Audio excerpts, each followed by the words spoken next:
What up, people? It's your boy, Inspire4change. Hope everybody's good. Hope everybody's blessed.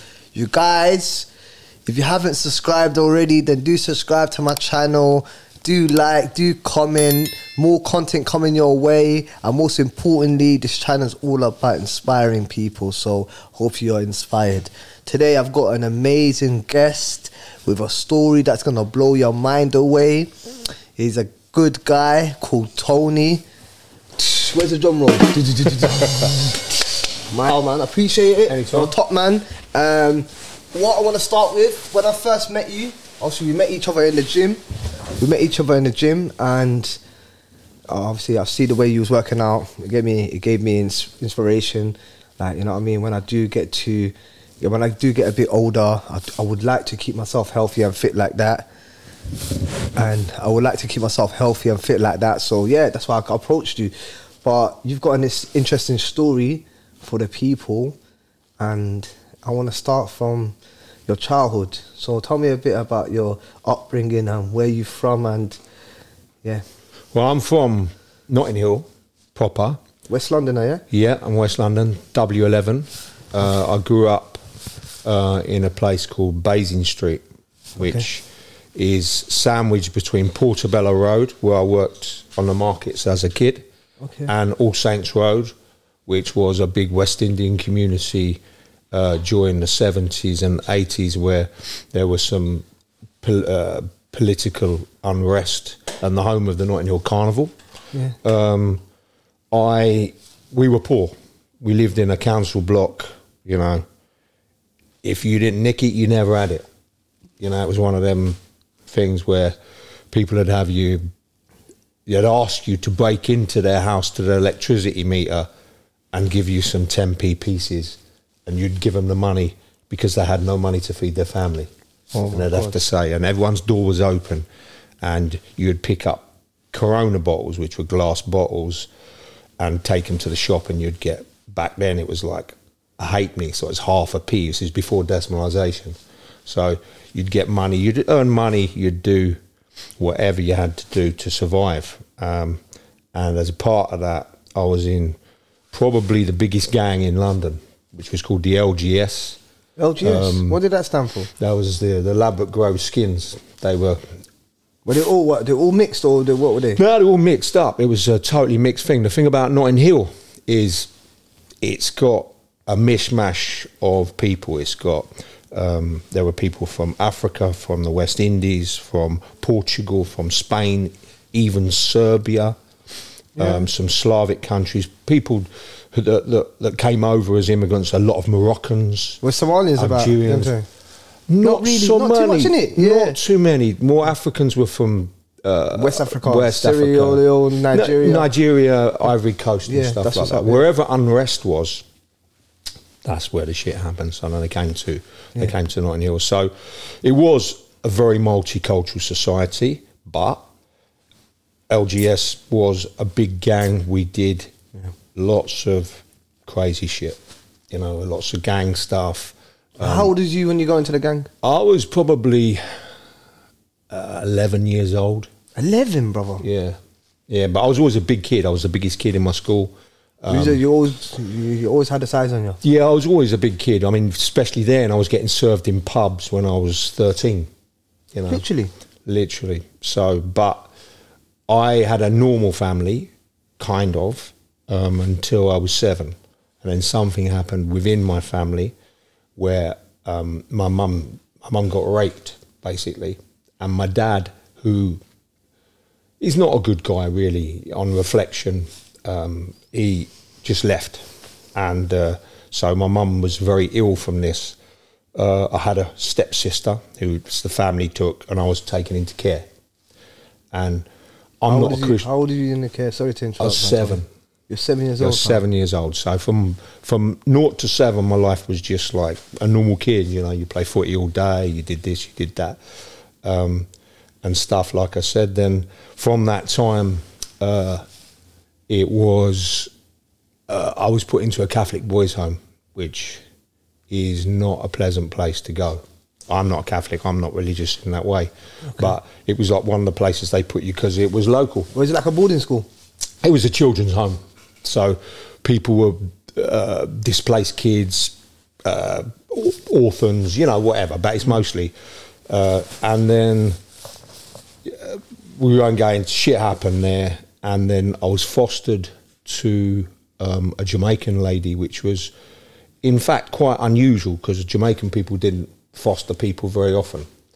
But I was fostered by this lovely lady, and I was there, and she had family. She had no husband, and her sister used to come around all the time with her kids.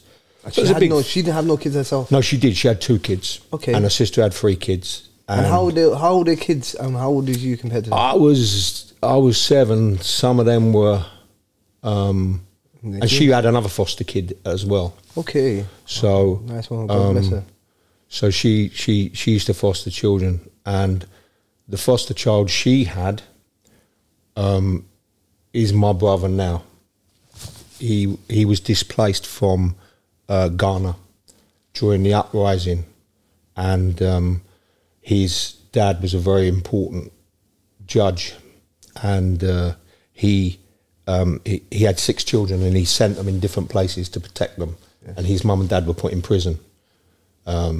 So he was over in London. He was supposed to meet his auntie at the airport. She never turned up. He was put into the care system. So we were taken on by this family. But tragedy was, after about a month, 2 months being there, this lady died. Everyone's screaming in the morning, or kids are screaming. She just had a heart attack or something and just died. But the lady that was looking after you? Yeah. So her sister came. Oh. And there was a lot of upset. I don't remember every single bit of it. But then her sister took us on, and we moved to Grenfell Towers. In Grove, yeah. It had just been built, the 3rd floor in there, and it was a 2-bedroom place. So literally, there was 7 of us in this 2-bedroom place, yeah. Top and bottom. And I was there only for about a year and a bit, and then I got put back into care. H went somewhere else, and then I think basically the civil unrest in Ghana changed, and he went back home. And then I was back in the system for a while. Yeah. My mum, I went back to my family, kind of family home at that time. And then shit happened. I got into gang trouble. I was an angry child. You know, How was school for you then? School was... Because you got into the gang at 11, so that would be in year 7 times, yeah? In year 7. So did you get to secondary? Yeah. What secondary did you go to? I went to Holland Park School. You went to Holland Park? That's where my cousin went. And they used to have no uniform, right? No uniform. Yeah. I'm right. My cousin used to go there. So I went to Holland Park. It was one of these things, you took an 11 plus. If you failed it, you went to Isaac Newton or some other schools local. If you passed, you had a choice. I went to Holland Park. Most of my friends and that went to Holland Park. It was good. Well, it wasn't a good school. It was a pretty rough school, but at that time, it was in a lovely area. It was in Holland Park. So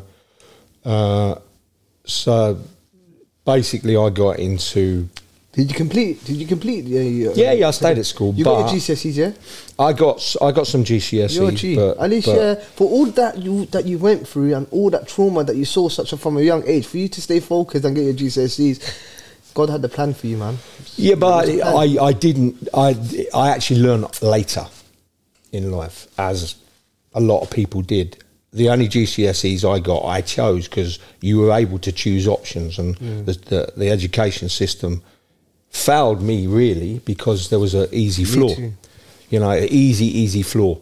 I would go into, you'd choose your options. If I didn't want to do that lesson, I'd go into that man and I'd say, listen, I'm going to whatever's class now. You go, okay, just got to be off the register. Now I'm free. I'm nowhere in the school. So I could choose. No discipline.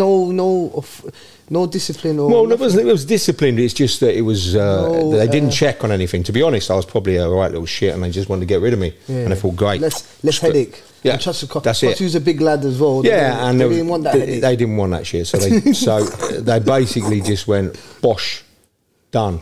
Boom. So that happened.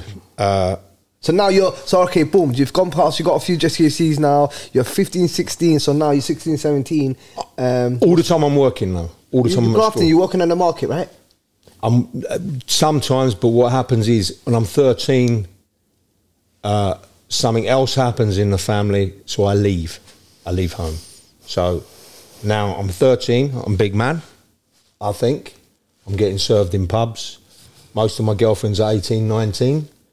And this guy's serious, a savage. So then I left home and I went to live, basically I stayed at girlfriends' houses. I had a few girlfriends, I stayed at their houses, and I slept in squats. Back then, they were hippies. So it was all Scott Reeves, yeah, man, come on, abandoned buildings and stuff. Yeah, all the bomb damage in Notting Hill and that, all the hippies moved in there. I used to just grab a mattress, crash down. Most of the time. Did you get into any drugs at that point? I did, yeah. Really? What was you into? Ecstasy? No, ecstasy didn't exist. MDMA?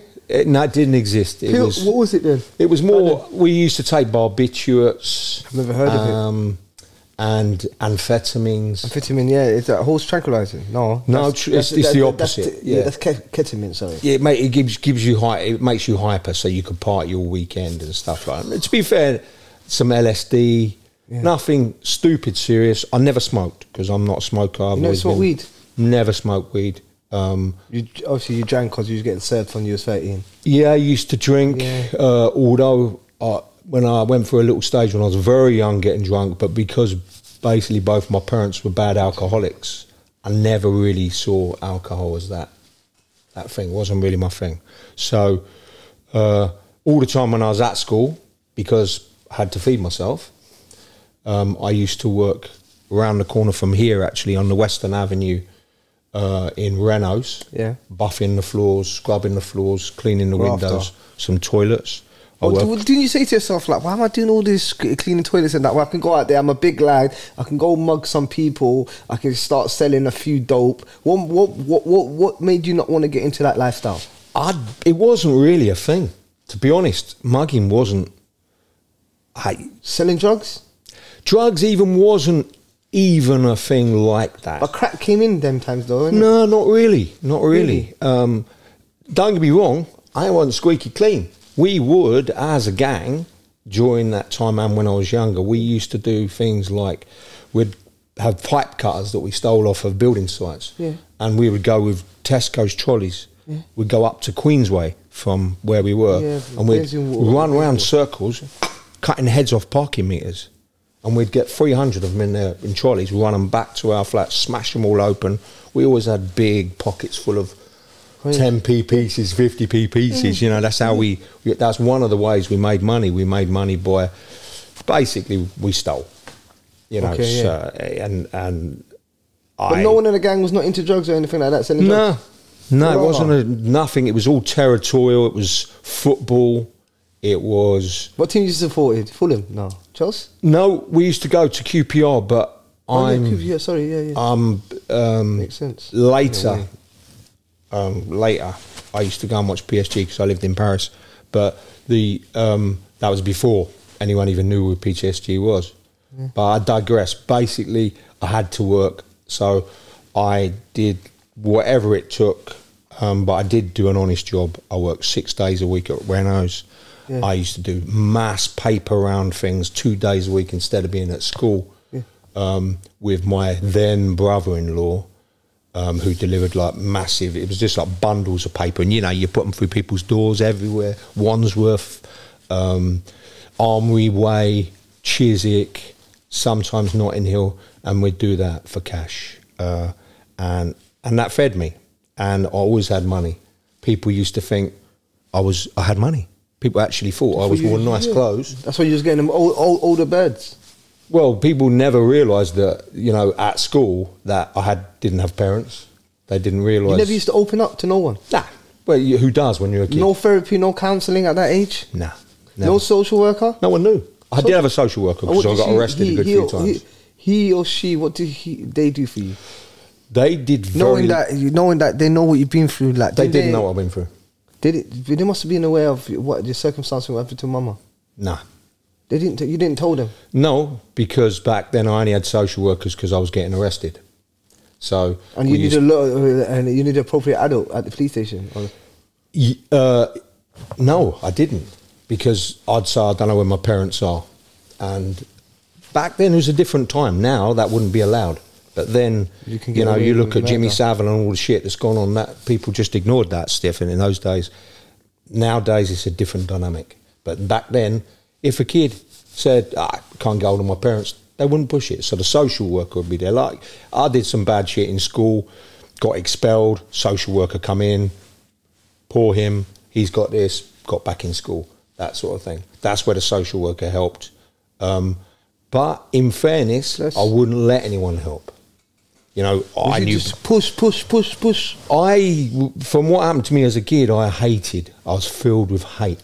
And hate is the worst thing. You know, ego, hate, all those things that as you become an adult, you realise that you have to put them away. You mustn't. That's a heavy burden to carry. Well, ego and... Ego is something. If you've got no ego, no one can hurt you. Hate is a heavy bag. Pride? What's pride? Is pride not ego? Yeah, it comes under the same... You could say that, but I would say I'm very proud. But it's not ego. I'd say I'm proud. I'm not even proud of myself. I don't even understand that term when someone says... I'm proud of myself. I'm proud of myself. I don't understand that. I'm never proud of myself. I don't love myself. If someone says you need to love yourself, you know what? I can go to the gym and punish myself. I can get up at 5 o'clock every morning and go to work through a kind of self-hate to get me through that. I kind of need that. If I love myself, I think I'd lay in bed. You know, if I love myself, I go, I'm sure I don't want to go training. I won't go training. But you love yourself because you're going to stay healthy. That's no, you love yourself because you got gym. That's a different dynamic. I've got 6 sons. Now, bless you. For me, bad man. If my dad, I have no respect for my father, you know. If what had happened to my wife, I'd kill that man. I'd capture him, torture him for 2 weeks and kill him. And I'd go to prison with smiling on the wing, looking in the mirror and just saying that was what he needed to happen. And and if I had a dad that did that, I'd have been proud of my dad. I'd have been telling him, hero. He's my hero. My dad got retribution on that, but he didn't. Like a little coward, he ran away. He was a middle class man that went to private school. Sister went to Cambridge. You lost contact with your sister? His sister went to Cambridge. Oh, sorry. I got a half sister that my mum had 5 years before she met my dad. I haven't lost contact with her, but we're not close. I don't have close to my family. I'd never seen my dad. I very, very rarely see my mum. She is still living, just. But my dad could even be dead. I don't know. I'm pretty sure he isn't, but he could be. But it's one of them things that, you know, you're a kid, you're angry, you blame the world, so you don't really take help. I think you just... Back then, it was a different time. You got through the way you needed to get through. And, you know, these different pockets of things happen. To me, I'm still at school. Nobody's realising that I don't have money. I had some very good friends, some very rich friends too. Holland Park had some very rich friends, so I stayed in some beautiful houses. You never know, sometimes you don't even know where your blessings are coming from. You don't. Blessings are hidden. Yeah, they are. Someone could come to you and that could be your blessing in your life. And I've realised this as I'm getting older. I see, when I was younger, I never used to think certain people come into your life, they would either be a test or a blessing. Now as I get older, I can differentiate the difference between the two. Do you know what I mean? So yeah, man. Well, in 20 years, because me and you had a similar social interaction. Me and you had a similar upbringing because I've been in care. Yeah. But the thing about me, different about me, I was the only child in my family that was in care. Yeah. Out of all my siblings. Yeah, me too. And none of them been in... No, my stepsister went into family. I was in care. Look at that. I was in care, and that's you know what I mean. And with the school thing as well, but I didn't get my GCSEs. I've never even got to reach secondary school. Do you know what I mean? So, yeah, man, I feel your thing, man. But I want to get... So now you're a bit older now, yeah, Tony, yeah? Yeah. Yeah. So what made you got these amazing bottoms on today? As I can see these trousers, they're amazing.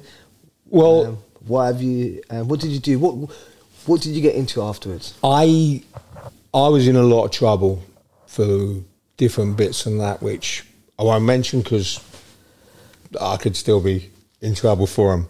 Yeah, don't mention it, man. And then you know, because of gang culture, because of these this hatred that I had, this anger. And what I haven't mentioned is from when I was 9, I was an amateur boxer. Okay. So I boxed in for every club around Notting Hill and outskirts. So also I used to earn money from that, because in those days people would gamble on you. So when you're walking to the changing room, you could get 40, 50 quid. And 40, 50 quid is like what, a grand now? Yes, maybe not. It's worth equivalent. Yeah, yeah. Sometimes that was a week's money for a man. Yeah, look at that. Yeah. So you'd get that sort of thing. That happened later in my life again, in a different way. But so sport was a big thing for me at school, because I got into trouble with the police. They sent me off to do rifle shooting. The police sent you off? Yeah. Why? Because that was... They didn't send me off to no rifle shooting. What's this? They tried different things. They'd try... The social workers would send what you made you... off to... Do you ask them to get you into rifle shooting? No, it was just fluke. It was just absolute fluke. No, this is serious. They said that they said, look, you need to vent your aggression because you're too aggressive. See, I love that. So I did rifle shooting, and actually, in fact, I'm a very lucky shot. I'm a lucky shooter.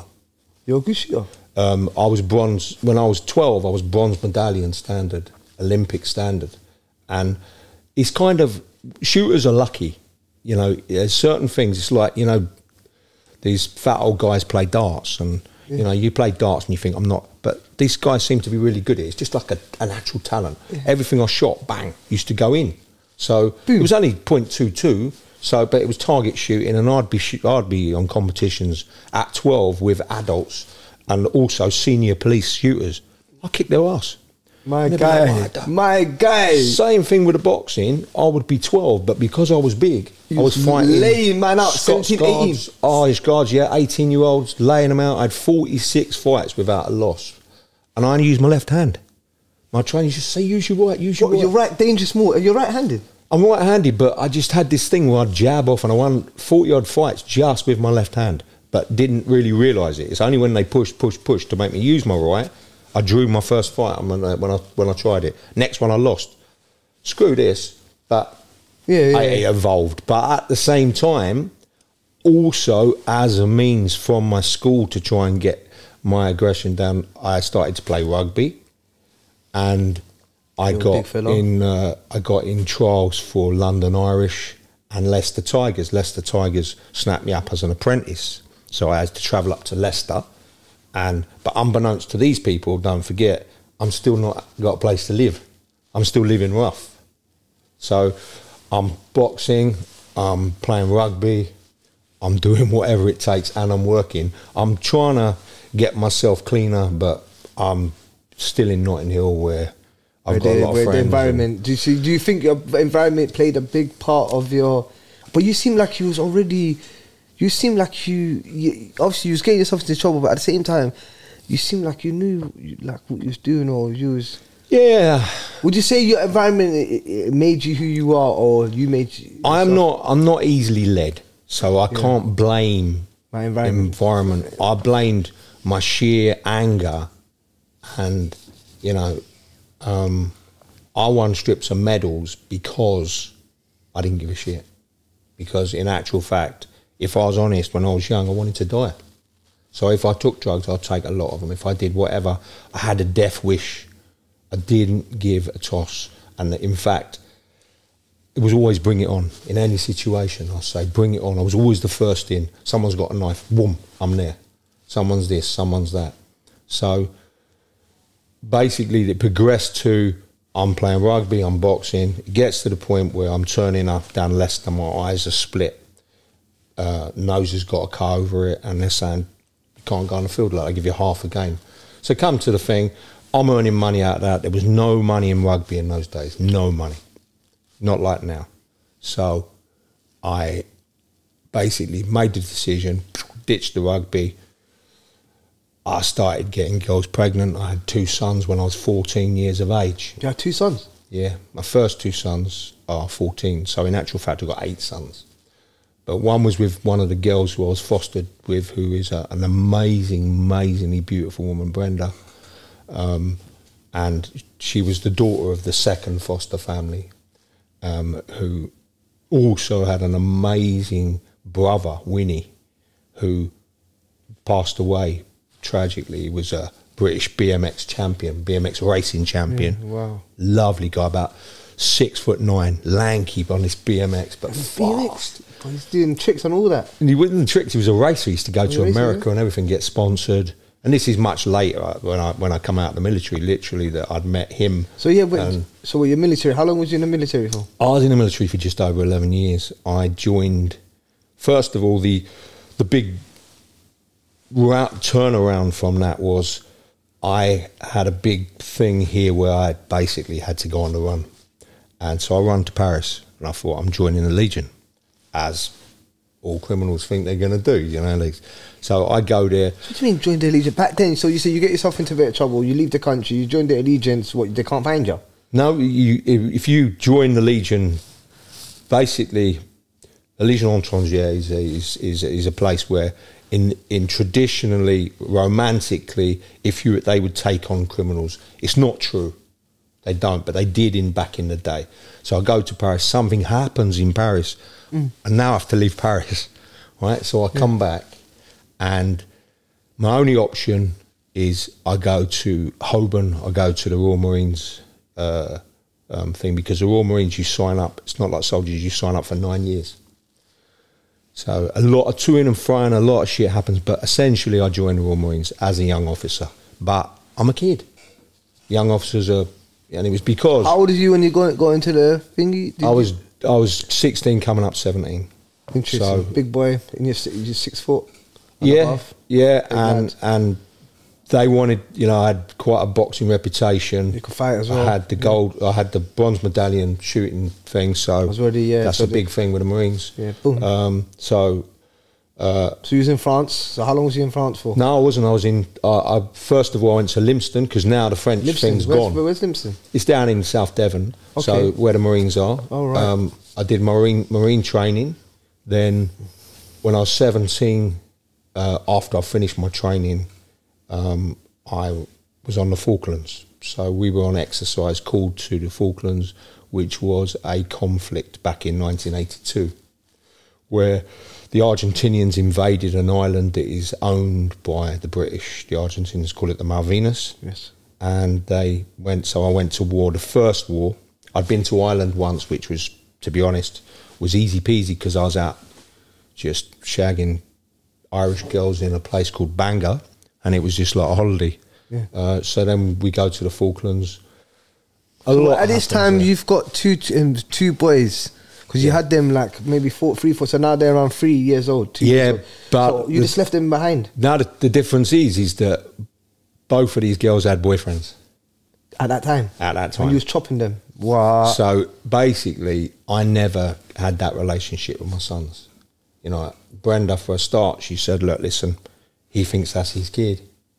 And so, at the end, I'm 14, I don't want to take on children. So I'm like, okay, cool. That was like, thank you very much. You took so that was a distant memory. That was like, I had them, that's it. I didn't keep in contact. And that happened. I ain't proud of it, because I love my sons more than anything. But things happen. You was only young, man. Yeah, I was a kid myself. Man. They will understand. But at the end of the day, that's the way it was. So now, so you're in Ireland now, Bangor, you're banging it out. That happened. I did that.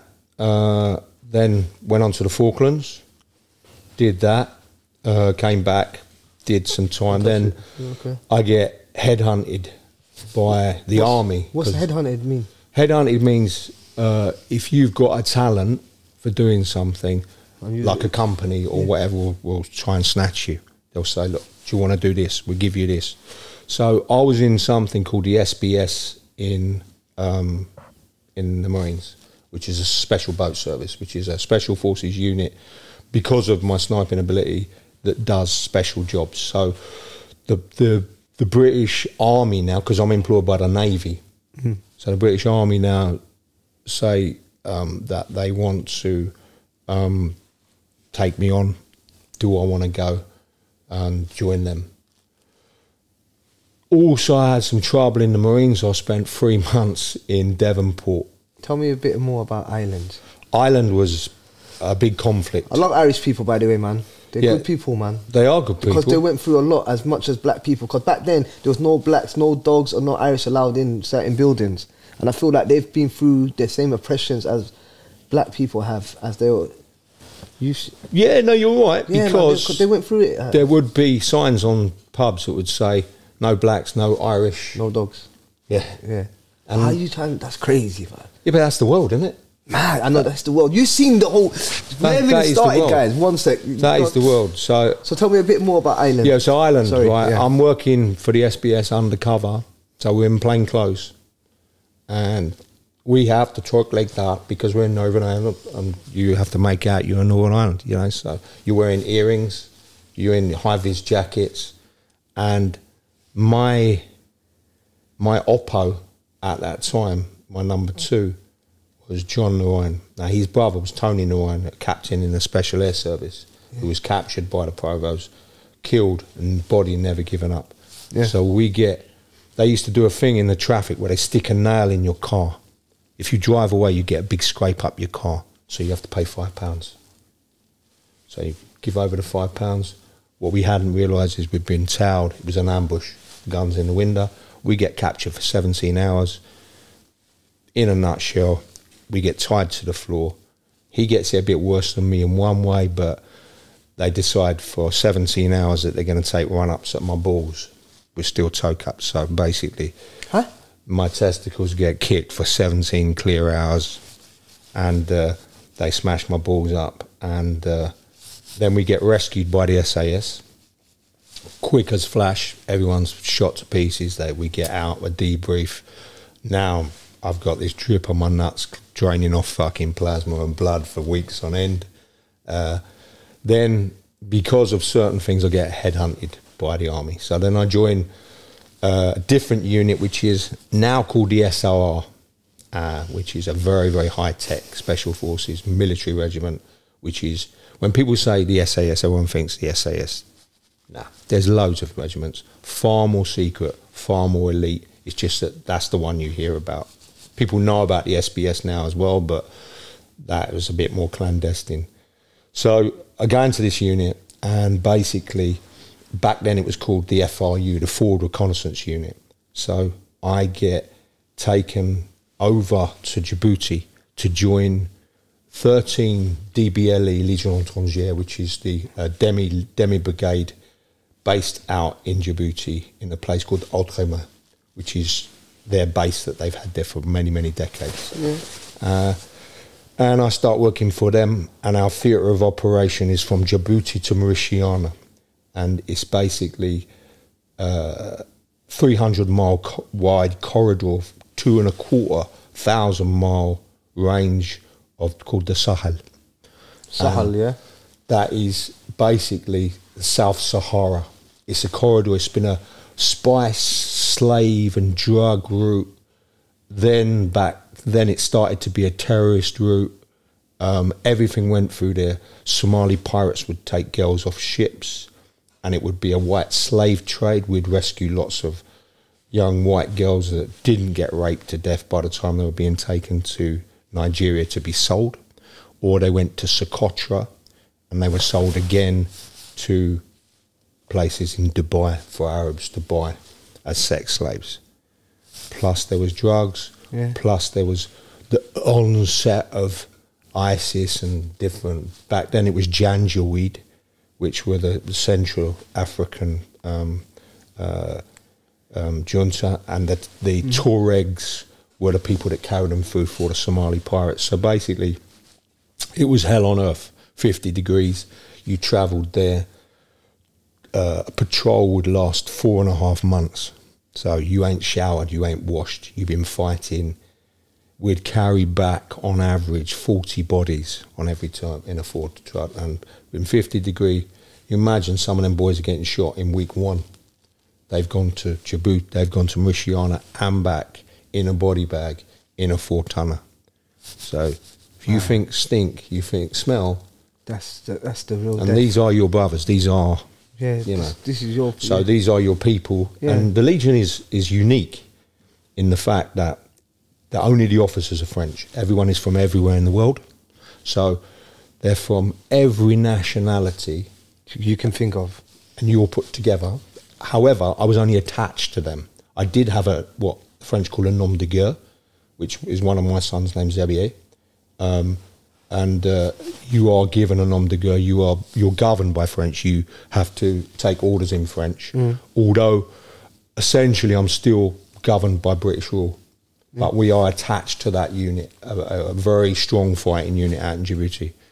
But Djibouti, you know. it was hard training. It was hard going. It was for the end result. Did you see, honestly, yeah, Tony, yeah, as you used in allegiance, yeah, and used in the Marine, like, did you ever see any racism, like, towards other people? Not really, in fairness. Honestly, you never see what, like. Do you know what racism? Then people used to get picked out because who they are. Yes, Asian people. There was Asians and black. Yeah, there was, but only in the Marines we had a guy. He was called Colour Sergeant Gardner. Colour Sergeant Gardner. Yeah, black fellow. Yeah. No, he was a little short scouse, from Liverpool. Scouse, yeah.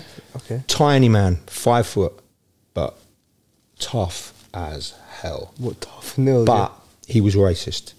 And the only reason that I ever saw this is because he would call in a parade, and he was a parade sergeant sort of thing, he would say, he would pick out the black guy and he'd say, he's going to call him Bungalow. And you what, mate? And he'd say, do you know why I'm calling you Bungalow? Right. And they'd say, no colour. And he'd say, because you got fucking nothing upstairs, you cons. And so I would see that. Yeah, buddy. But do you know what? Racism is a state of mind.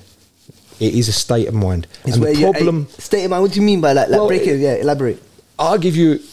The prime example of this is my brother, right? He's from Ghana. He is black. He's blick, right? Yeah.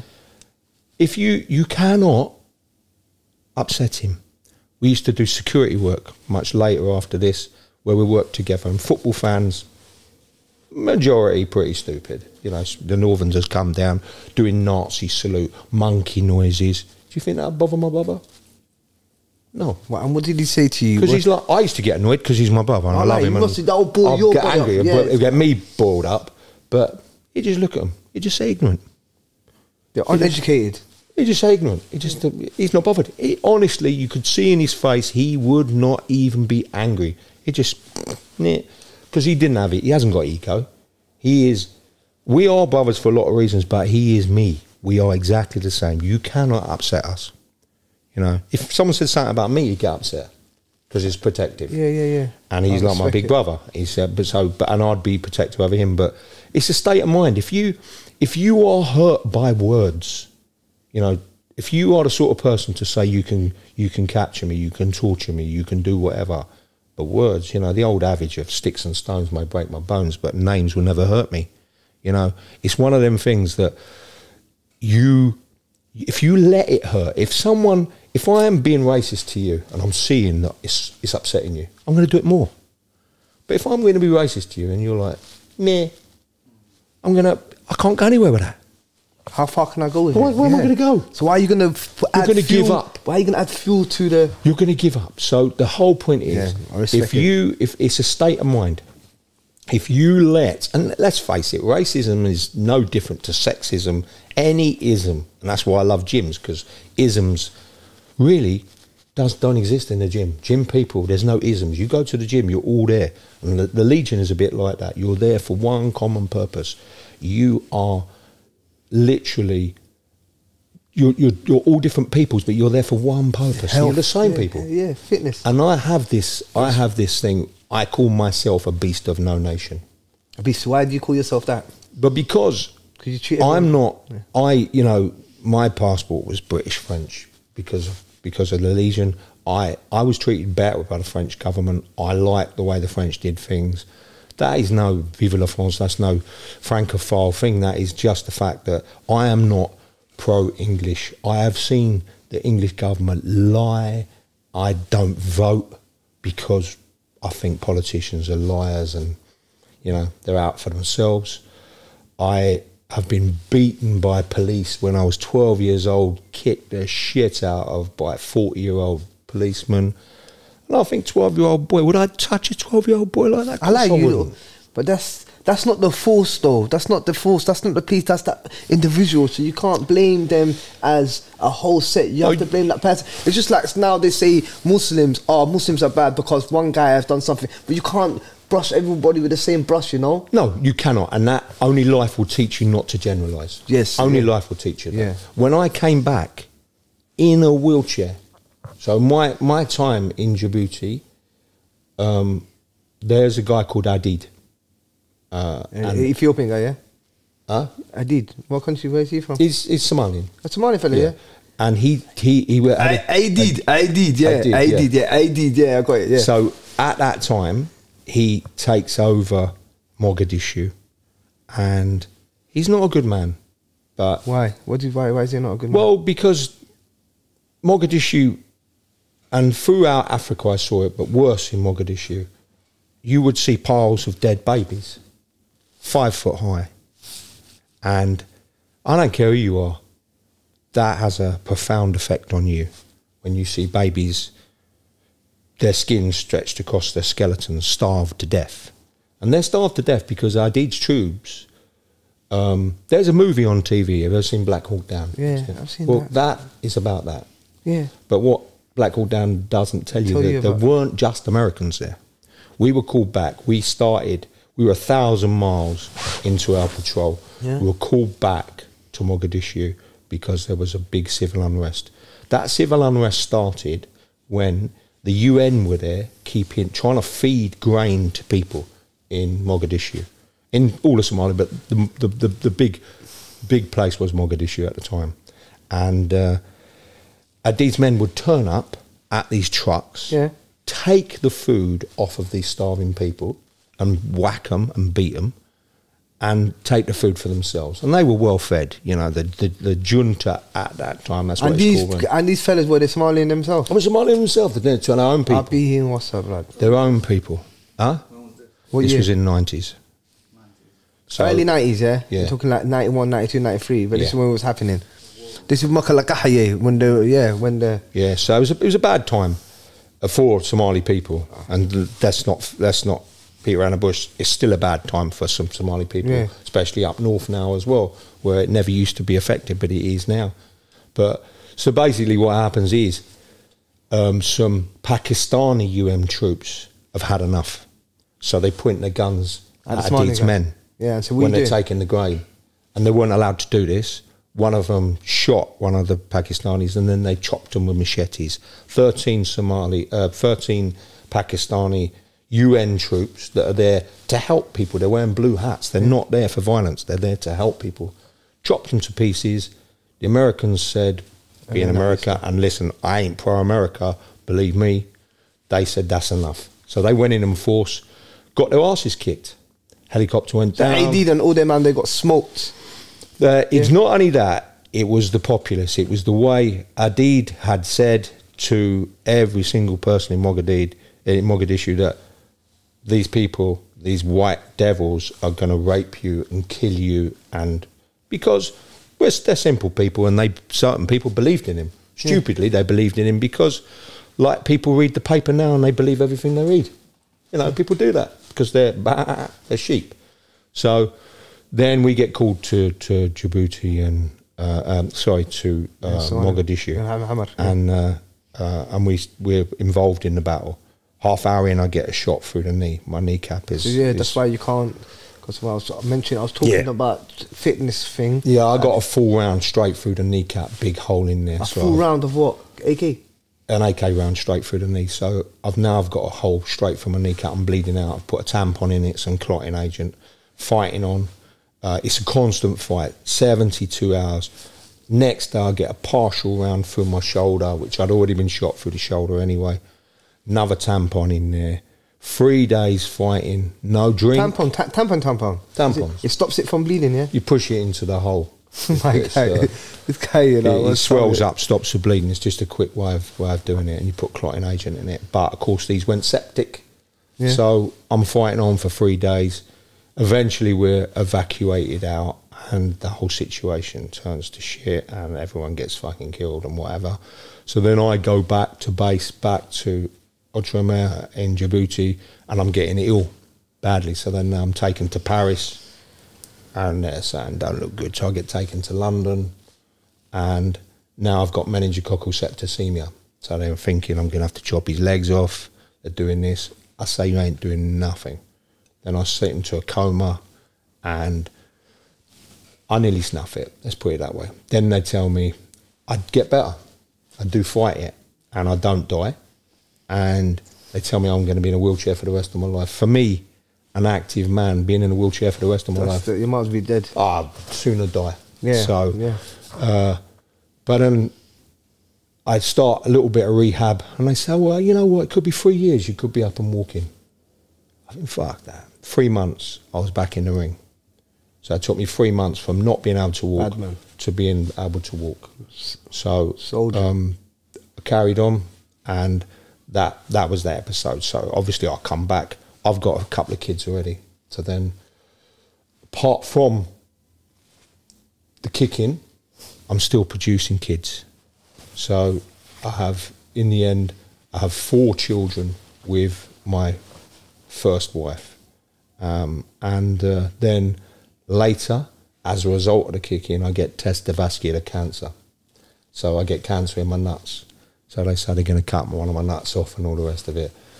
I go to the doctor to see this. Anyway, it turned out I paid private. I had basically a vasectomy. They cut my vas away. They said, look, you've got 4 kids already. You know, what's going to happen? You're not going to go without, innit? I think I don't care. Just cut the vas. They cut the vas. Fine. So you can't have kids no more? No. Okay. So, but no, I could, and I did. I had 2 more, but that was through ICSI. That was through basically paying £8,500 to have them taken out and stored and whatever. But so basically, I'm back in civilian. I get a job. I carry on. I change my life around, but I still used to box because I had 4 kids and an okay job as an electrician. But I had to feed my family, and every October, November, I'd set up a little fight deal, and I'd go into the ring, do 5 or 6 fights. I fought the older Klitschko brother once, before he was famous. You had a fight with him? Yeah, 10-rounder with him. He beat me on points. But you got to points though? Yeah. And I fought Funso Banjo, who... And this is the guy who... Who did he mash up? Did he mash up... Was it AJ? Yeah. No, this is his younger brother. Oh, that's his younger brother. And I met his younger brother on that day. After the fight, I met both of them. They're really, really nice guys. First of all, they told me they were German, because they came out of Germany. And then someone said they were Russian, but they're actually, you know, they're from Kiev or something like that. Yeah. Nice guys. Chatted to them afterwards, had a coffee with them and all the rest of it. But literally my path went from having nothing, and I am incredibly lucky. I am incredibly blessed, because I have sons, I have 6 grandchildren, I have a good job. Blessed. And my teachers at school always said, you'll be nothing, all right? Now, I ain't proud of medals that I've won. I won those medals actually because I wanted to die. And that's the truth. I sort of walked into lots of hailings of bullets because I didn't give a shit about death. But you know what? Death is part of life, and it's something else also people fear, but you shouldn't fear death, because we're all born that bit in the middle and then you die. That's the only thing happens. That's the only thing promised in this world. I don't believe in an afterlife. I'm not religious. I don't believe in that. I understand the Christians and the Muslims may believe in whatever. I kind of don't believe in it. I study lots of different things. I love history. I love medieval history. So I like the old religion. I like, you know, I'm hit up on Vikings and stuff like that. Lots of my tattoos are runic, and I'm covered in runic prayers and for my kids and on my body and stuff like that. Yeah. And it was the way the people were here before Christianity. Christianity, like a lot of things with religion, it takes over and it ruins things. And religion, to me, ruins things because it separates people. You know, you look in Ireland, Protestants and Catholics, they still had the same God, but they'd blow each other up and shoot each other. What nonsense is this? You know, just because someone's a different colour or a different whatever, nah. That's why I like certain aspects. So I say to young people, join the gym. Join the gym. Join the gym, because the gym, you can leave your, you know, don't get me wrong, you see loads of young egotistic guys in the gym, but to me, in a gym, there is no isms. There is no sexism. A woman there would train next to a man, and some of them girls are tough and strong. They're powerful. A man would, I'd see you in the gym, and you'll train with your brothers or your friends and whatever, and we will talk. Yeah. I will talk to everyone. I don't give a shit where you are from. Don't mind. If you treat me with respect, I treat you with respect, and respect is everything. I don't care. I'm a beast of no nation. I'm not going to go England, because I don't give a shit about England. Really? If I could afford to live somewhere else and live in some warmth and whatever, I live there. At the end of the day, I am not patriotic. I am not. If you love me and treat me well, I love you, and you're my brother, and that's it. And it doesn't matter. And that's the same. I respect that, man. I love that, man. That's the way everyone should be. So what would you say, looking into that camera now, what would you say to those that don't like a person because of maybe their background, or maybe because of their religion or anything like that, and maybe they may have not met them before? They may have. What would you say to them, like, for them to come out of their shell, for them to start, you know what I mean, start interacting with people, start less judgmental towards people? And well, you've just said it, interacting. Communication. It's about, you and I can communicate, and you will see that there's a big similarity between you and me. If I cut your finger now, that same colour blood's going to run out of the same colour mine. We're going to have the same blood. Whether that's Muslim blood, whether that's someone from the old religion, it's going to be the same blood. Yeah, my bro. You know, we might have a different blood group, but it's going to be the same blood. And at the end of the day, you will find love. And the world is about love. It doesn't matter. It's the same as homophobia, to be homophobic. Really, I've always brought my children up. Listen, the more batty boys there are, the more pussy for you.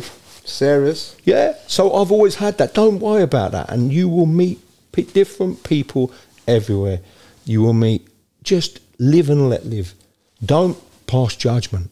It's easy. When I come back from Somalia, I didn't like Somali people. I was suspicious. So I don't, because why didn't you like? Yeah, that's what I wanted to go back into that as well. Why? The way and Adid was conducting himself, or is that the only Somalian that you come in contact with, or no? In Mogadishu, the difference in what was you there for though? I don't understand. Was you the sniper out there? What was you doing? Basically, I was part of a unit that kept white slave trade and drug trafficking and lots of other things out of the sun. You'd fight these people that are doing it. Tuaregs, Somali Pirates.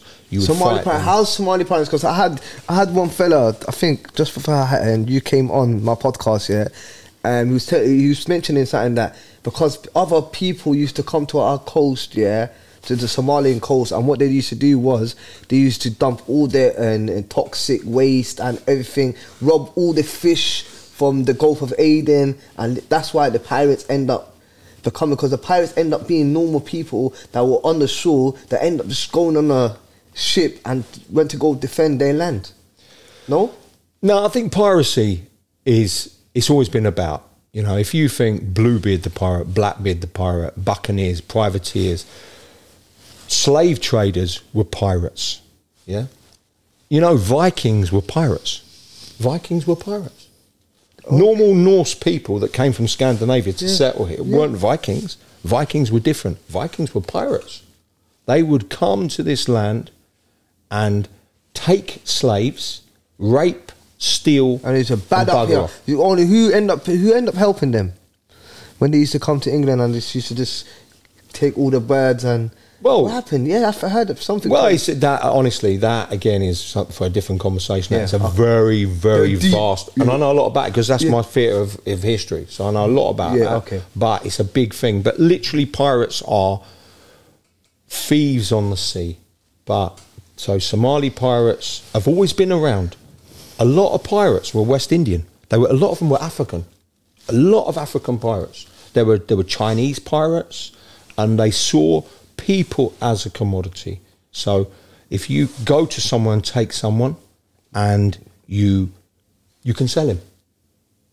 They'd take these girls off of cruise ships and they'd sell them because that's crisp young women here, and they would sell them. But they couldn't keep their hands off them all the way through, so we'd find a lot of dead women on the side of the road that were raped to death. So it's heartbreaking. I'm going to tell you something, right? I was in Africa with a lot of tough men, but we used to go into villages sometimes, and although we sometimes had to fight or see the aftermath, we'd be crying. Because what you saw, you would not stop tears falling from your face. What another human being done to another human being is atrocious, crazy, isn't it? Absolutely disgusting. So, like I say, when I come back, I was very suspicious because in Mogadishu, everyone was shooting you. A 9-year-old child would be shooting you with a gun. Pat, pat, pat, pat, pat, hitting you up. Women out of every window would have. Everyone owns guns everywhere. Guns, flak flying from everywhere. So even myself, back then, I came back with a suspicion. You know, what was your suspicion, though? Well, my suspicion was I would come from Mogadishu, where Somalians were trying to kill me, and I come to Ealing when I finally moved to Ealing. There was a lot of Somalians around. I can see the same faces in my flashbacks. I'm seeing the same faces that were shooting me. Yeah, yeah. But bro, my guy, let's face it, if it was in China, I'd feel the same way. Yeah, vice versa. It's just When I got knocked off my bike once, guy come up with his family. I was wedged under a car, on my motorbike. Somali guy helped me up. All his family pulled me out, lifted my bike up with me. I was going through Shepherd's Bush once after another bike crash, where someone had knocked me off, and this guy opened his door, clipped me on my pedal cycle, came down, and I had a broken leg at the time, and I was cycling with a broken leg, and these Somali guys caught me on a thing. Now, they don't know me, but those little things changed my opinion, you know, because that little bit of humanity changed my opinion. And obviously, the amount of guys I meet in the gym and whatever have changed my opinion because, like you say, you generalise. But you know what? We're all human. We're all guilty. If you had faced absolute racism all your life from white people, you'd be suspicious of white people. Indeed. Do you know what? I was walking up the road, and I was on leave, actually. I was in the military. I was walking up the road, and I lived just off the Goulburn Road in a council estate with my first wife. And I saw this cute little girl. She kept looking around at me like that, smiling. And she was with a big panty woman mum. And she, the woman looked round at her daughter and looked at me really like with venom. She went, "Don't look at white people. You know you can't trust them." She said that to her daughter? She said that to her little daughter. And I looked in her face and she looked at me. And you see the innocence in children. And honestly, I felt really... I didn't say a word. I didn't say anything. But I just thought to the mum, you are telling your daughter that. You know, I've got mixed-race children. How dare you? Yeah. It's just like, why would you even...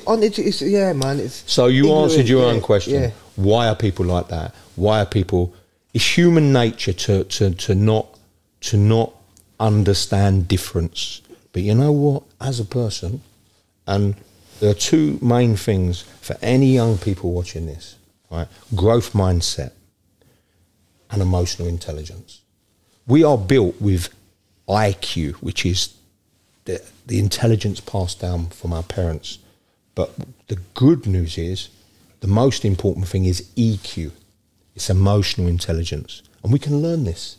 And as through life, we learn it. So if I transported today back to that 14, 15-year-old person, you'd see a different, you'd see an angry kid. I'd be talking a different thing. I was confused. I was this, I was that. I was a different person. I'm 57 years old. This year I'm 58. I've got a couple of years, I'm a 60-year-old man. At the end of the day, I've learned a lot in my time. I have learned not to judge a book by its cover. I teach my young students, when I do my coaching and mentoring, there is one poem written, and I keep it a copy in my downstairs toilet for my children. Yeah. I keep a copy on my office wall for my staff, and I always send it on PDF to anyone I'm coaching. Okay, what's the poem? It's called If by Rudyard Kipling. Okay. And Rudyard Kipling is, my favourite children's book is Jungle Book. It's an incredible story about a little Disney version. It's the original version, written by Rudyard Kipling, who was born in India during the Raja and all the rest of it. Total toff, you know, but absolutely brilliant. But that story in itself is a parable of how one small child, this child beats a tiger. He beats a tiger through sheer will and determination. And he shows that tiger's a bully, he's a coward. And he actually beats him. If you read it, you'll be like, shit, I never even realised this book was about that. But it has lots of different parables in it. It's amazing, absolutely amazing how... But do yourself a favour one day, read that. And read I want to read that, yeah. But what is it called? What is it called? It's called The Jungle Book. The Jungle Book, guys. But it's the proper version, the original thick, original Rudyard Kipling version. But that poem, If, right? Yeah, how did it go? Now, If, you want me to read it? Yes, please. Because this is a very, very important thing. And I always tell my young kids that I not only my children, but the young kids that I coach and mentor, I teach them this. And the reason being, this poem is a little bit sexist at the end.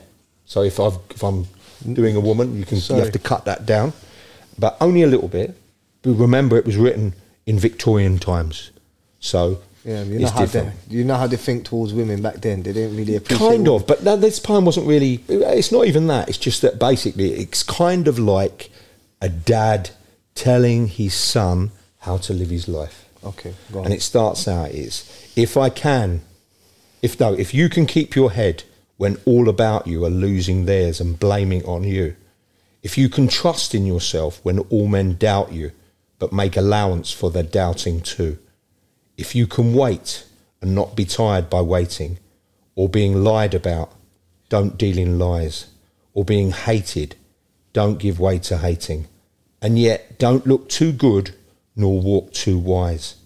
If you can dream but not make dreams your master, if you can think and not make thoughts your aim, if you can meet with triumph and disaster and treat those two impostors just the same, if you can bear to hear the truth you've spoken, twisted by knaves to make a trap for fools, or watch the things you gave your life to broken and stoop down and build them up with worn-out tools, if you can make one heap of all your winnings and risk it on one turn of pitch and toss and lose, and start again at your beginnings and never breathe a word about your loss, if you can force your heart and nerve and sinew to serve you long after you are gone, and hold on when there is nothing left in you except the will which says, hold on.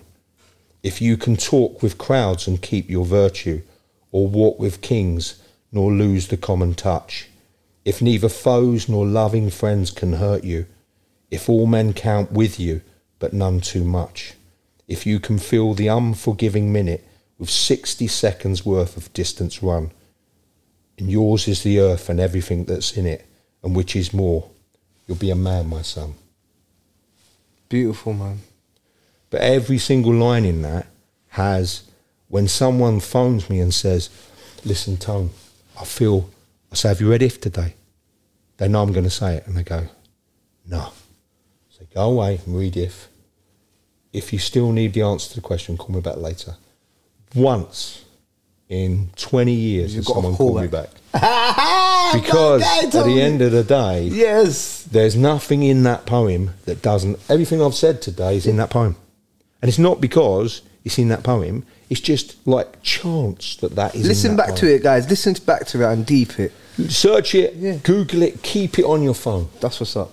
And then when you're in a situation... Read it. And you think, right, read that. Somewhere in that poem will give you that. Even something stupid, like, I can't be bothered to train. I can't be bothered. I train because I want my sons to look at me and say, that's my dad. Yeah?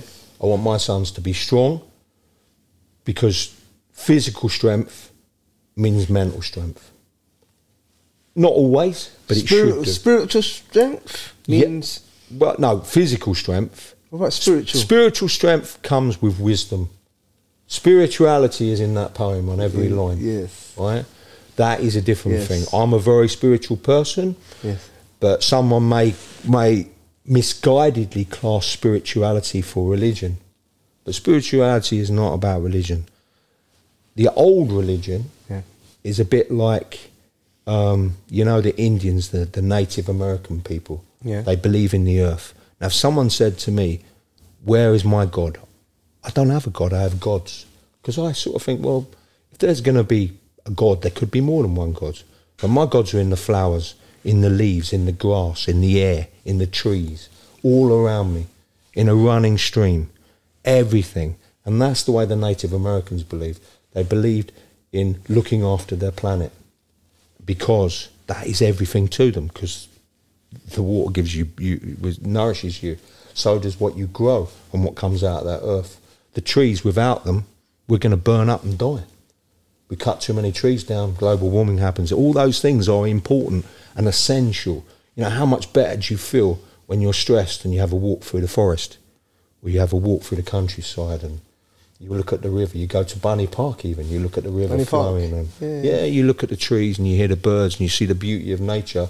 All of a sudden everything's good in the world. So my personal view is we're all human, we all make mistakes. You mustn't, you know, you must allow yourself to make mistakes, but the emotional intelligence is when you learn from those mistakes. Indeed. Growth mindset says, you know what, I'm not going to do this today. But growth mindset says, no, I'm going to challenge myself today. You have to set yourself little targets, little challenges. Sometimes in life, you know, when you've had a certain life, sometimes it's not easy. I suffer still from PTSD, and I suffered big time for many, many years. My first marriage ended. All my stuff from my childhood, and that was brought up when I nearly lost my fourth son. He nearly died, and it had a profound thing on me, you know. When I'm looking at my little 1-year-old boy dying, that had a very profound effect on me, and unfortunately, I had flashbacks. I had lots of things that I'd seen and done and whatever, and that affected me for probably about 3.5 years. I struggled big time. Did you go therapy though? I never did therapy. Why don't you ever go therapy though? Do you know what? Because you don't open up, innit? No. See the way you open it up now? No, I do now. That's my therapy. Okay, yeah. I kept everything hidden. Yeah. Now, you know, letting it out heals. If you are abused as a child, you're ashamed. Do you know how ashamed you feel? I know. You are ashamed. And that eats away and causes anger. But if you can turn around and tell that story, you're not ashamed anymore. And if you have killed hundreds of people, you know, no one really wants to kill anyone, really. But in a military situation, it's not like you have a choice. And when someone's shooting at you, you know, it's one thing you think a soldier shoots a soldier, but can you imagine a 10-year-old boy is shooting you and you've got to shoot him back? Can you imagine a woman is shooting you and you've got to shoot her back? Imagine how what that does to your soul, especially when I might go back to my brother's kids and look at the same black face looking back at me, and I'm seeing that fucking face. Imagine how that has an effect on your body. That's not easy to live with, you know. No, bro. That's not easy to go to bed at night. Thankfully, Ray and nephew sometimes helps that. The Uncle Ray Ray. Uncle Ray Ray. So, but it's all about love. It's all about that thing of giving back and loving. Love it. And love is everything. If you, I'm not talking about the love of a good woman. I'm not talking about, you know, the love of your family, the love of your friends. Just love in general. Trying to give back to a world that may not have been kind to you, but you know what? I'm lucky. I consider myself incredibly lucky every day. And not lucky for being alive, because I'm going to die one day, it's just inevitable. But I'm lucky for being where I am, and not just because of what's happened to me. I even class myself lucky as opposed to someone who hasn't had my experiences. I'm still lucky because I've got a lot of sons. I've got a lot of grandchildren. I own my own home. You know, I had a home once, I lost it all because I got divorced, I gave it away. But I got another one. I've got 2 incredible twin boys now that are coming up 13 this year. Big up to them. Fantastic. Big up to you lot. Kids, unbelievable. And, Yeah, I'm lucky. So people lose their way. When you're a kid, you lose your way. I didn't get help. I did in little ways, and there's lots of different little things that helped me, but I didn't do counselling. I didn't do the things perhaps I should have, and perhaps I would have been better quicker. I've no way of knowing. All I know is I dug my shit in. I trained really hard. I trained all the way through it. And the hate I had for myself, I trained hard. You remind me of a good friend of mine, man. A very good friend of mine. But what I was going to say to you, all right, cool. Now, as you mentioned a few times, you do mentoring and you have staff and stuff. So what are you currently doing with yourself now, Tony? Now I do something completely different in my day job. I am now a facilities manager. I'm an electrical engineer anyway, but I just run a maintenance team that look after Marks and Spencer's head office in Paddington. Before that, I looked after a depot which was for Sainsbury's. Now my customer's Marks and Spencer's. I'm basically a corporate manager, so I have to wear shirt and, not a tie, but a shirt and trousers every day and shoes, and go in and deal with what I've told you there. I deal with trivia, you know? And I think I can sum it up once. I did, years ago, I did a little supervisory course, right? Supervisory course, what's that about? I was senior electrical supervisor at Imperial College for many, many years after I come out of the military, and it's kind of a funny thing if you do these courses and they teach you how to. It's a little leadership course, and I taught these courses big time later on. But I remember going to this course, and it's probably the first one I went on. But just before that, I'm in the workshop, and one of the guys has had a row with the other guy, and he throws a hammer at him. And he bends down, it just misses his head. So he picks up another hammer and he throws it at him. Launches it again. So I burst out the office. I said, what's going on? And I have a go at one of them, pull one of them in my office, say to the other one, fuck off, get in there, go and have a cup of tea, go and whatever. So I have a chat, I sort it out. I say, look, I've got to go, I've got this course now. So I go into the library and I'm sitting in this room basically with a bunch of librarians that have just been given supervisory roles. And the first thing the guy says, he says, right, can anyone tell me a challenging moment they've had in their day this week? And I'm thinking, well, you know, the guy's just throwing hammers. And the guy put his hand up and he said, what? He said, well, last week there was absolute murders in the office because Sandra had used Margaret's coffee cup. So I sat there I just thought, someone's used someone's coffee cup, and that was the worst thing that happened in their week. I didn't even tell him about it. I just experienced the mad thing right now. And he just and I just looked at these people and I just thought, so what my experiences are. And someone else's. But at the same time, what I want to mention to you is, Tony, is, sorry, did I interrupt you? No. What I want to mention is, like, my experience, me going through something, or now you going through something, but you don't know the burden it took me to go through that and get over that. Yeah. So you can never ever judge someone on what you're going through. I'm thinking, is that what you're moaning about? Because only you get tested to the ability that you've been tested to. So it may be, all right, cool, right now someone drops off their bike. All right, cool, someone drops off their bike right now. To them, that might be a big thing. But to you, that's nothing. That's a little graze. So you can never, so then what I'm trying to get at is, like someone else's, what's the word I'm trying to, someone else's struggles, you can't judge someone else's struggles towards your struggles, because you've been, you know what I mean, you've not. But unfortunately though, and I have this conversation with my wife. But obviously a mug is a different thing, that's a whole different story, but do you know what I mean? Yeah, but I had the same conversation with my wife. She says you can't judge people on the way you are. Your circumstances, and who you are. What happened when I come out of the military, if I hear someone say, I'm thirsty, I'm like, one of my kids, I'm so thirsty. I've been 4 or 5 days without any liquid. Someone says I'm hungry, I've been weeks without food, even from a child. If someone says I'm tired, you ain't tired. At the gym, someone says, oh, I'm lifting heavy. I look and think, whatever. But for them, it's heavy. Big, yeah. You know, someone says, oh, you know, you talk about racism.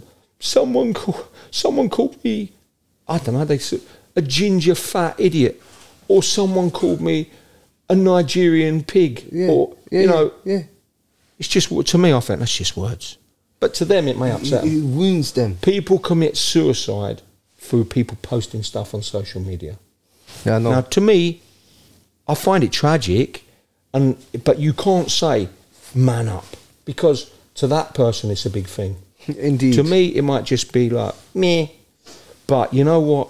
As a youngster, if you can battle these early on, first of all, ego. If you lose ego, no matter what anyone says on here, they ain't going to touch you. Because you're going to say, I know what I am.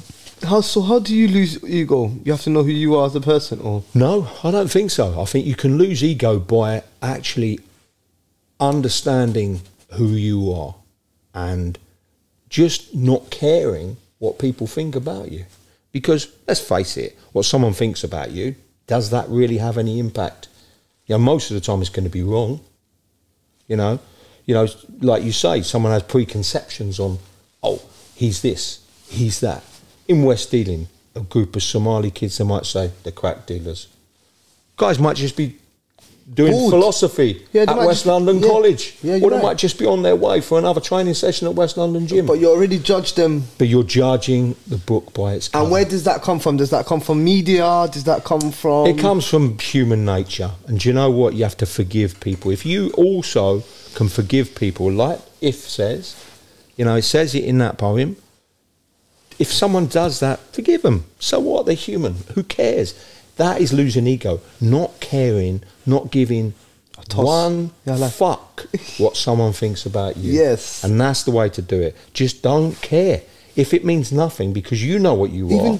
Yeah. Sorry, man. I keep interrupting because my mind's going. But what I want to say to you, even when someone gets told, and what would you advise someone's getting told, you won't be a nobody, or what about no, let me come back here. What about if someone was kind to someone and they would say they were in a relationship, or they had a best friend and they was always there for their best friend, but that best friend ends up stabbing them in the back, but they don't understand, like, I've done everything, I've been so loyal to you, I've been kind, I've showed you my heart. What would you say to a person like that? I think it depends, because you would have to look at the situation of why someone did something. But you see, I have, and when I retire, I'm going to do more writing, because I've done some writing, some poetry and whatever, but I'm going to do some writing. In life, I think there are givers and takers. There are only two types of people. Empaths are the givers. Narcissists, or if you like, sociopaths, are the takers.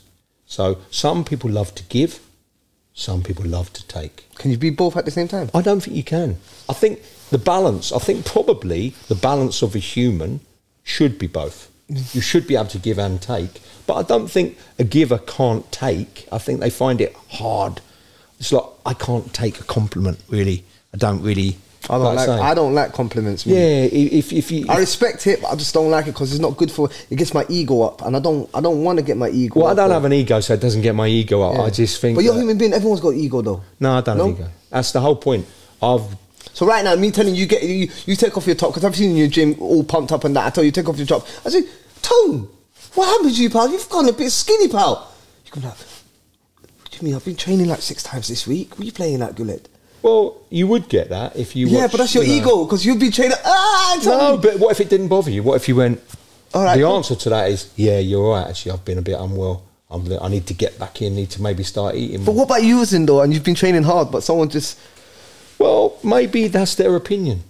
And don't forget, people play mind games. Look at Muhammad Ali, the fantastic mind games he used to play with people. Arnold Schwarzenegger, his competitors, he'd be saying things and their ego would get the better. At the end of the day, it's propaganda, it's mind games, it's you know, and that's someone's opinion, maybe. Don't forget, sometimes you are heavier, you are stronger, and you go through periods, you know, where I might have been at work and that, I might be lost a bit of weight, and I might have lost a bit of muscle, but you know what? I'll have a couple of months, I'll put that back on. Minor. Or whatever. I wouldn't really care. If someone said that to me, I would either say, yeah, whatever, and laugh in their face, or I'd say, nah, I'm tough, I'm strong, or I might go, really? Yeah, maybe I have. You know, when you put your clothes on, it's the T-shirt when it feels a certain way. For me, yeah, I don't really jump on the scales. At my age, I'm not really bothered. It's like, you know, You've done your thing, bro. it's like lifting more weights when there's a nice girl in the gym. You know, when boys say, well, if there's a nice girl, I'm going to lift. I've never in my life done that. I kind of given that. Yeah, but young Have you boys done do it? it. Yeah, when I was younger, I would. You'd want, you know, you'd want to do bicep first so your arms look a bit more pumped. Boom, and, yeah. You know, there's certain things now I don't give a shit because I train in long bottoms and I keep a T-shirt on. I don't ever wear a vest. I don't do that. I don't, you know, because it needs to be age appropriate, you know. And but at the end of the day, I know who I am. Yes. I know where I've been. I know what's in my heart. And I don't have hatred for anyone. Hatred is that we used to carry 80 kilo backpacks in the Marines, yeah, for days. And 80 kilos on your back for miles and miles and miles, a lot. That's 30 on each side plus the bar. That's crazy, bro. Imagine that in a backpack. Bro, that's crazy. When hate is like carrying that around. When you do away with it, you're lighter and you're free. When there's no hatred anymore, you are free. Giving hatred away and never allowing someone to make you hate them. I wouldn't give someone the satisfaction. Someone's being nasty, I say, you got your reasons, and I walk away. And that person then becomes glass to me. They're invisible. I do not see nastiness. I try not to. I don't have a choice in sometimes, but I try. They're invisible to me. I don't let that take me. Don't give way to hating. It's in the poem. Don't let someone make you hate. Don't give them that satisfaction. In the same way is don't let someone make you feel bad about yourself because they may have made a comment. And that's the whole thing about inner strength, spiritual strength, that no men, you know, don't doubt yourself. Have confidence in yourself. Just think, I am who I am. Yes, I make mistakes. And I hold just my to have hands up. flaws. Of course we do. We all have flaws. Yeah. Right? No one's perfect.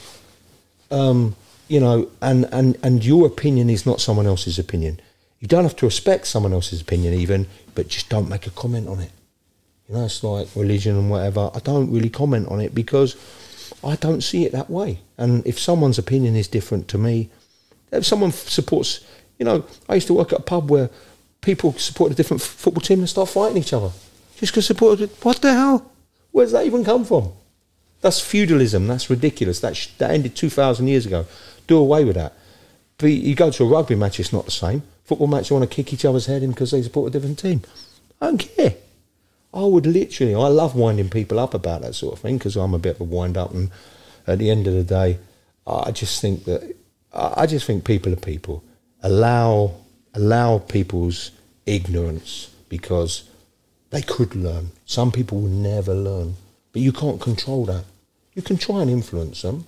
Some people will never learn. It's frustrating, but you know what? They're probably takers. They're probably narcissists. Make them glass. Don't let that negativity enter your soul. Just walk on by. You know, like you're in the boxing ring, you're dodging certain punches. Just let it flow over you. Don't carry that burden. Just let it go. And same for people, young people saying, this person said that, but why are you listening? Don't listen. Get away from them. This person's a bad influence on me. Then don't hang about with that person anymore. You know, if you were eating something, it made you ill every time, you wouldn't eat it, would you? No, you wouldn't. Why would you then spend company with someone that's got a negative, damaging, dragging you down thing? No, don't do it. So I just think everyone has their own story. At the end of the day, you know, they've got their story. I love talking to people. I love finding out things about this and that. Me and too, I use that as a tool. Other people's things, I use that, and I think about that. And I think about maybe how I'd handle it or whatever. But at the end of the day, everyone's different. Some people are strong, some people are not. There are givers, there are takers. We have to just go with the flow. And to young people, all I'd say, first thing you've got to learn is lose ego. And if there's hate in your heart, get rid of it. You know, and you won't go wrong.